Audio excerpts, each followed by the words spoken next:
The New York Times says it's high time the US legalized marijuana, and despite the pun, it's taking the issue seriously. In an official endorsement published online Saturday and in print Sunday, the 18-member editorial board of the Times called on the federal government to repeal its ban on pot. The main sticking points of the endorsement were that it should be up to states to decide their own marijuana laws, that the plant is less dangerous than alcohol and tobacco, and it should be limited to those 21 and older. The Times also pointed to the issue of a disproportionate amount of young black men being arrested for marijuana-related crimes. As Vox points out, black men had nearly 4 times the arrest rate as white men in 2010 for marijuana-related crimes, despite evidence showing both demographics have roughly similar rates of drug use. In an interview with Politico, Times editorial page editor Andrew Rosenthal said there was some disagreement before the endorsement.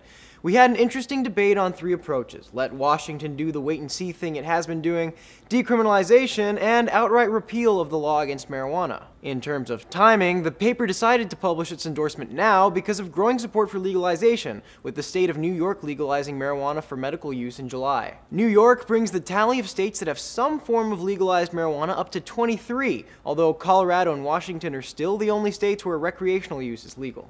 And the Times' decision to come out in support of legalization has been met with praise, a little predictably, from certain sectors. The High Times series of articles the Times plans on publishing over the next week got support from the pro-pot newspaper High Times, which wrote, "This is sure to be a turning point in the mainstream media's relationship with pot."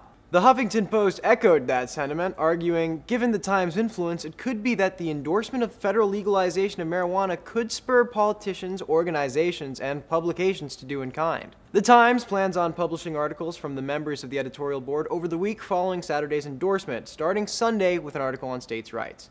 For Newsy, I'm Sebastián Martínez.